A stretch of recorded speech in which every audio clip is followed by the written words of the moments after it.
Que bom que você está aqui. Que bom que esse momento chegou até você. Porque eu acredito de verdade que você não chegou até essa oração por acaso. Deus tem um jeito muito peculiar de colocar as palavras certas na frente das pessoas certas, na hora exata em que elas mais precisam. E se você está aqui agora, com essa oração diante dos seus olhos, com esse som chegando nos seus ouvidos, eu quero que você saiba que alguém pensou em você quando preparou essa palavra. Alguém orou por você antes mesmo de você apertar o play. Alguém pediu a Deus que essa mensagem chegasse até as mãos certas, até o coração certo, até a vida de alguém que está carregando um peso financeiro que parece grande demais. E esse alguém pode ser você. Esse coração cansado, esse orçamento apertado, esse medo que aparece todo mês quando chegam as contas, esse sufoco que você tenta esconder de todo mundo, mas que Deus enxerga com clareza. Essa palavra foi feita para você. Esse momento foi guardado para você. Você não está sozinho nisso, e eu vou provar isso para você ao longo dessa oração. Antes de entrar de vez nessa palavra, eu quero te pedir uma coisa muito simples. Se você ainda não está inscrito nesse canal, inscreva-se agora. Ative o sininho das notificações. E se essa oração já está tocando no seu coração, deixe o like antes mesmo de terminar de ouvi-la. Eu sei que você pode estar pensando que é só um clique, que é só um número, mas eu quero te dizer que não é. Cada like, cada inscrição é uma semente que você planta no reino de Deus. Porque quando você faz esse gesto, você ajuda essa palavra a chegar até outra pessoa que talvez esteja no limite, que talvez esteja chorando sozinha numa cozinha vazia tentando fechar o mês, que talvez esteja com o extrato bancário na mão sem saber o que fazer. E Deus honra quem semeia no reino. Tudo que se planta em solo sagrado germina e volta multiplicado. Então esse clique que você vai dar, ele tem peso eterno. Ele carrega a unção dessa palavra para mais vidas, para mais famílias, para mais corações que precisam saber que Deus não os abandonou. Agora, eu quero te pedir uma coisa. Antes de continuar, para o que você está fazendo? Eu sei que você pode estar no carro, na cozinha, no trabalho, com um fone no ouvido, talvez deitado na cama depois de mais um dia pesado. Onde quer que você esteja, eu preciso que você respire fundo agora. Só uma vez. Um respiro longo e consciente. Porque o que vem a seguir não é informação para a sua cabeça, é ministração para o seu espírito. E para receber o que Deus tem para você agora, você precisa estar presente. Você precisa estar com o coração aberto. Então fecha os olhos por um segundo, respira e diz assim dentro de você: Senhor, eu recebi. Eu estou aqui. Fala com a minha vida hoje. Agora vamos entrar juntos nessa palavra. Existe uma pressão que só quem empreende, só quem trabalha por conta própria, só quem tenta construir alguma coisa no Brasil conhece de verdade. É a pressão que aparece quando você abre a calculadora e vê que trabalhou o mês inteiro, que vendeu, que se desdobrou, que não descansou como deveria. E no final das contas, o governo levou uma parte tão grande do que você ganhou que você se pergunta se vale a pena continuar. Existe um peso específico que só quem já pagou DARF, que já calculou carnê-leão, que já viu a porcentagem de imposto subir sem que ninguém pedisse a sua opinião, que já tentou honrar o fisco sem conseguir honrar as próprias contas ao mesmo tempo, conhece de verdade. É um peso que vai além do dinheiro. Porque quando as finanças apertam por causa de algo que está fora do seu controle, quando você faz tudo certo, mas o sistema parece conspirar contra você, aí entra um peso espiritual, emocional e psicológico que vai muito além do extrato bancário. Você já acordou de madrugada pensando em dívida? Já ficou olhando para o teto sem conseguir dormir porque na sua cabeça estava rodando um loop de contas, de vencimentos, de boletos, de impostos atrasados? Já chegou ao final do mês com a sensação de que correu muito e chegou a lugar nenhum? Já sentiu aquela vergonha silenciosa de saber que o seu negócio está girando, que você está trabalhando duro, mas que as dívidas crescem mais rápido do que a sua capacidade de pagá-las? Eu sei que essa pergunta tocou em alguma coisa dentro de você, porque isso é real. Isso é a vida de muitos que estão ouvindo essa palavra agora. E eu preciso te dizer uma coisa antes de ir para a Bíblia. Isso que você está sentindo não é fraqueza, não é falta de fé, não é punição de Deus. No meio desse imposto alto, Deus ainda provê. No meio dessa dívida que parece não ter fim, Deus ainda abre caminhos. Mas para chegar lá, a gente precisa entender o que a palavra diz sobre prosperidade, sobre mordomia, sobre o milagre das finanças na mão de Deus. Abre a sua mente e o seu coração para o livro de Deuteronômio, capítulo 8 e versículo 18. Ali está escrito assim: Mas lembra-te do Senhor teu Deus, porque é Ele quem te dá força para adquirir riqueza, a fim de confirmar a sua aliança. Eu quero que você pare nessa frase. Ele quem te dá força para adquirir riqueza. Não é o seu esforço sozinho. Não é a sua inteligência sozinha. Não é a sua estratégia de negócio sozinha. É Deus que coloca dentro de você a capacidade de gerar, de criar, de construir. E isso tem implicações enormes para quem está lutando com os impostos agora. Porque se é Deus quem dá a força, então a conversa sobre o dinheiro não é uma conversa só contábil. É uma conversa espiritual. E Deus está envolvido no seu equilíbrio financeiro de uma forma que vai muito além do que você consegue ver. Mas eu preciso ir um pouco mais fundo. Porque existe uma mentira que o inimigo planta especificamente na mente de pessoas que têm fé e que estão passando por aperto financeiro. Essa mentira diz assim: se você tivesse mais fé, não estaria nessa situação. Se você orasse mais, se você desse mais, se você fosse mais espiritual, as contas fechariam no azul. E essa mentira é cruel porque ela mistura verdade com manipulação. Porque sim, a fé tem impacto nas finanças. Sim, a oração move o sobrenatural. Mas a Bíblia também está cheia de homens e mulheres fiéis que passaram por apertos financeiros reais, que enfrentaram escassez real e que, na escassez, descobriram uma dimensão da provisão de Deus que nunca teriam encontrado na abundância. Pensa no profeta Elias. Aqui está um homem ungido por Deus, um homem que fez chover parar de cair sobre Israel inteiro pelo poder da sua oração, um homem cujos milagres sacudiram uma nação. E esse mesmo Elias, em 1 Reis, capítulo 17, foi mandado por Deus para morar perto de um riacho no deserto. E lá Deus mandou corvos para alimentá-lo. Corvos, pássaros que normalmente são símbolos de mau agouro na cultura humana, pássaros que em geral são associados com morte e escuridão, foram escolhidos por Deus para ser o canal de provisão do seu servo. Isso me diz que Deus não fica preso nos nossos sistemas. Ele não precisa de caminhos convencionais para te alimentar, para te sustentar, para te suprir. Ele usou corvos ontem. Ele pode usar qualquer coisa hoje. Ele pode usar um cliente que aparece do nada, uma ideia que nunca veio antes, uma renegociação que parecia impossível, uma solução fiscal que você ainda não viu, mas que existe.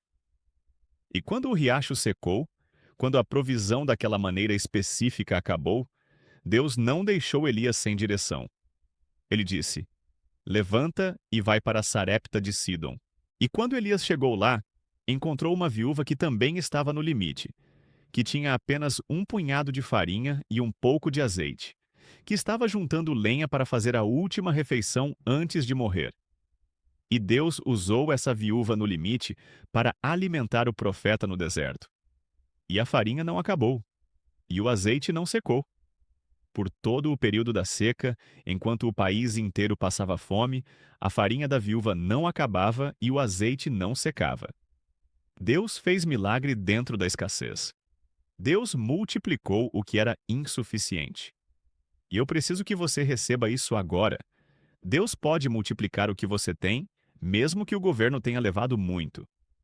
Deus pode fazer a sua farinha não acabar, mesmo que o sistema esteja te sufocando. Mas vamos ao Novo Testamento, porque Jesus também falou sobre dinheiro e sobre o sistema de impostos, e o que ele disse vai te surpreender. Em Mateus capítulo 22, os fariseus tentaram armar uma cilada para Jesus com uma pergunta sobre impostos. Eles perguntaram: é lícito pagar imposto a César ou não? Era uma pergunta política, era uma armadilha intelectual.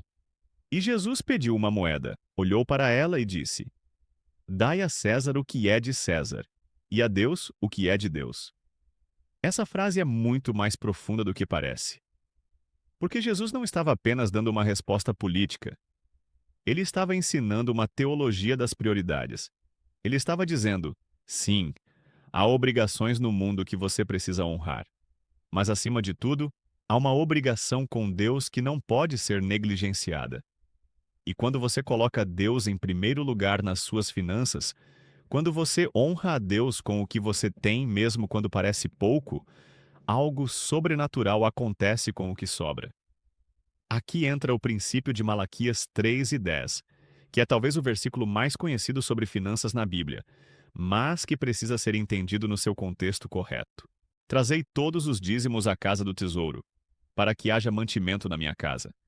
E depois disso me provai nisto, diz o Senhor dos Exércitos: se eu não vos abrir as janelas do céu e não derramar sobre vós uma bênção tal que dela vos venha a sobrar. Eu sei que você provavelmente já ouviu esse versículo antes, mas eu quero que você perceba algo que muita gente passa rápido demais. Deus diz: me provai nisto.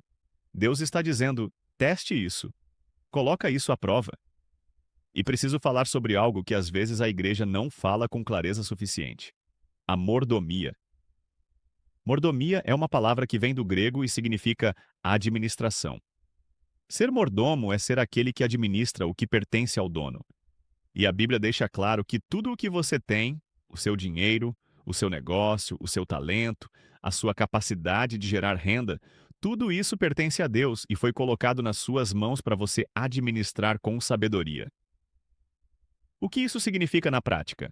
Significa que cuidar bem das suas finanças, buscar organização, aprender sobre educação financeira, negociar dívidas, buscar assessoria quando necessário, tudo isso é parte da sua adoração a Deus.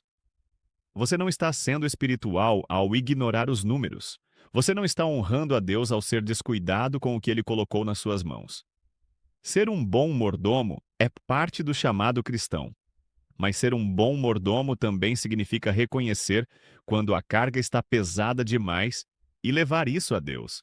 Significa ser honesto com o Senhor sobre o sufoco que você está sentindo. Significa não fingir para Deus que está tudo bem quando está tudo apertado. Porque Deus não quer a sua performance. Ele quer a sua presença. Ele quer que você chegue diante dele com a verdade da sua situação, com o extrato bancário aberto, com as dívidas listadas, com o coração cansado e diga: Senhor, eu não sei como resolver isso, mas eu sei que tu podes. Essa é a oração que abre janelas. Essa é a humildade que ativa a provisão sobrenatural. Em Lucas 12, Jesus fala sobre não se preocupar com o que vai comer e o que vai vestir. E ele usa uma linguagem que é, ao mesmo tempo, gentil e desafiadora. Ele aponta para os pássaros do céu e diz que eles não semeiam, não colhem, não têm celeiros, e o Pai Celestial os alimenta. Então ele pergunta: quanto mais não fará ele por vocês? Essa pergunta retórica de Jesus é uma provocação de fé. Ele está dizendo: você viu Deus sustentar a criação inteira? Você viu ele alimentar pássaro que não ora, que não tem fé, que não diz amém? E você vai duvidar que ele cuida de você, que é filho, que tem fé, que clama o nome dele todos os dias? A resposta que Jesus espera de você é não. Não, eu não vou duvidar. Eu vi demais de Deus para duvidar agora. E é aqui que eu quero falar sobre algo específico que muita gente que está com imposto alto, com dívida acumulada, precisa ouvir. Existe uma diferença entre preocupação e ocupação. Preocupação é aquela roda que gira na sua cabeça sem produzir nada, que só gasta energia emocional e espiritual, que aumenta a ansiedade sem resolver o problema.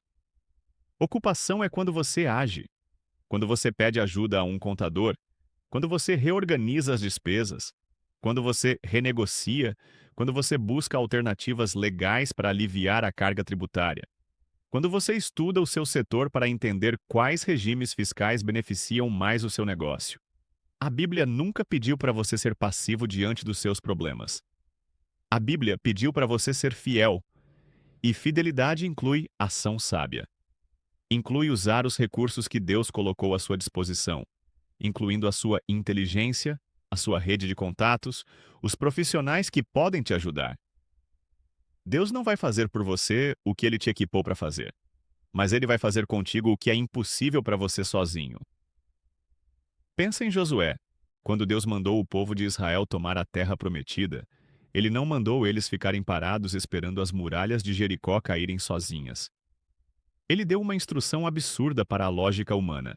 Marchem em volta da cidade por 7 dias. E o povo marchou. E na fé da obediência, as muralhas caíram. Mas eles precisaram marchar primeiro. Eles precisaram agir na fé antes de ver o milagre acontecer. Qual é a muralha que está na frente das suas finanças hoje? Qual é o passo de obediência que Deus está pedindo de você antes que as muralhas caiam? Talvez seja organizar o caos financeiro que você tem evitado encarar. Talvez seja ter uma conversa com um especialista que você tem adiado. Talvez seja dar o dízimo mesmo que pareça impossível. Talvez seja perdoar uma dívida que alguém te deve e liberar o fluxo. Marche ao redor da sua muralha. Deus vai fazer a parte dele quando você fizer a parte sua. E eu quero trazer também um versículo que tem sido sustento para muita gente em aperto financeiro, que está em Filipenses 4:19. O meu Deus, pois, suprirá todas as vossas necessidades segundo as suas riquezas em glória em Cristo Jesus. Repara nas palavras que Paulo usou aqui.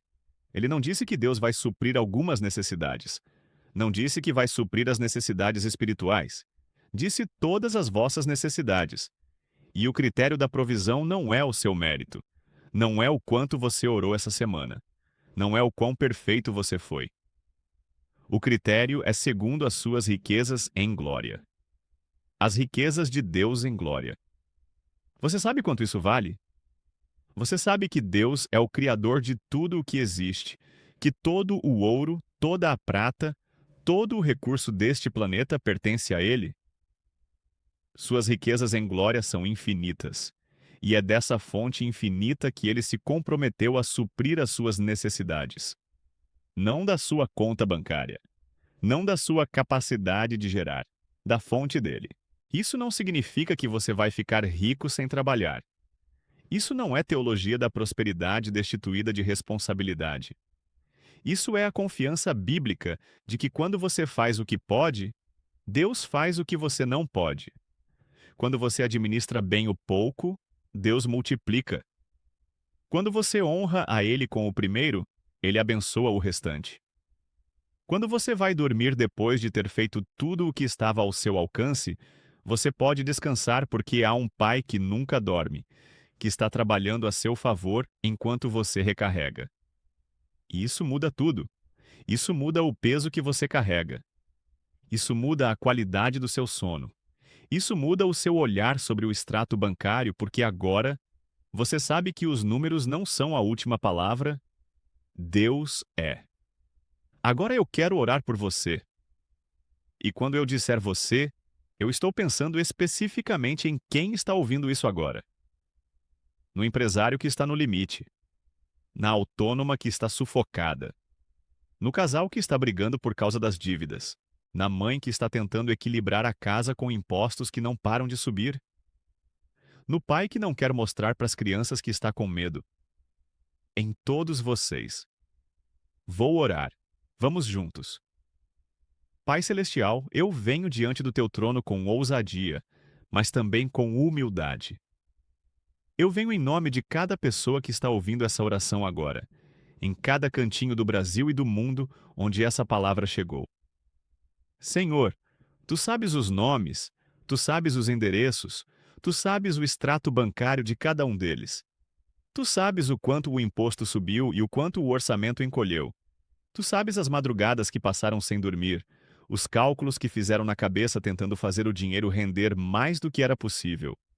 Tu sabes tudo, Pai, e é por isso que eu oro com confiança, porque tu já viste a situação, tu já tivestes a solução antes mesmo de eu começar a clamar.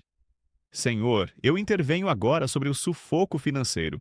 Em nome de Jesus, eu repreendo o espírito de escassez que tenta se instalar na mente de teus filhos e convencê-los de que nunca vai ser suficiente, de que a situação não vai mudar, de que o esforço não vale. Esse espírito é mentiroso, Pai, e a Bíblia diz que o ladrão vem para roubar, matar e destruir, mas tu vieste para que tenhamos vida e a tenhamos em abundância, como está escrito em João 10:10. Eu declaro abundância sobre as finanças de cada um que está ouvindo. Não abundância de cobiça, não abundância de ganância, mas a abundância que vem de cima, que supre, que liberta, que permite dar e compartilhar e viver sem medo. Pai, eu oro especificamente pelos impostos. Eu oro por cada empreendedor que está vendo uma parte maior do seu trabalho ir embora em tributos a cada mês. Senhor, abre a sabedoria deles para encontrar os caminhos legais que existem, os regimes tributários que beneficiam, os profissionais que podem ajudar a diminuir essa carga de forma honesta e ética. Que o Espírito Santo seja o seu conselheiro financeiro, Pai. Que ele ilumine a mente deles para ver alternativas que ainda não viram, portas que ainda não perceberam que existem. Tu és o Deus da criatividade. Tu és o Deus que abre caminho no mar. E eu oro para que abras caminhos financeiros que desafiam a lógica humana para quem está te buscando agora. Senhor, eu oro pela dívida. Por cada notificação que chegou, por cada boleto que venceu antes do pagamento chegar, por cada renegociação que precisa acontecer. Pai, envia graça e favor sobrenatural nessas negociações. Que as portas que precisam se abrir se abram. Que os credores tenham um coração disposto a renegociar. Que as condições sejam justas e alcançáveis. Em nome de Jesus, eu quebro a corrente do endividamento que tentou se estabelecer sobre cada família que está ouvindo isso agora. Pela autoridade que me foi delegada pelo teu filho Jesus, eu declaro que a dívida não é a identidade deles. A dívida não é o destino deles. A dívida é uma situação temporária que está passando pelo fogo da tua provisão sobrenatural. Pai, eu oro pelo medo. Aquele medo que aparece quando chega o dia 15, quando chega o dia 20, quando o mês vira e as obrigações se apresentam todas ao mesmo tempo. O medo que enrijece os ombros, que aperta o peito, que rouba o apetite e o sono. Senhor, tu disseste em Isaías 41:13: Porque eu, o Senhor teu Deus, te sustento pela tua mão direita. Sou eu que te digo, não temas. Eu te ajudo. Eu reclamo essa promessa agora sobre cada pessoa que está aqui, Pai. Que a tua mão direita o sustente. Que o teu eu te ajudo seja mais real para eles do que qualquer boleto, qualquer notificação, qualquer ameaça financeira. Que o teu amor perfeito lance fora esse medo, como está escrito em 1 João 4:18, que o amor perfeito expulsa o temor.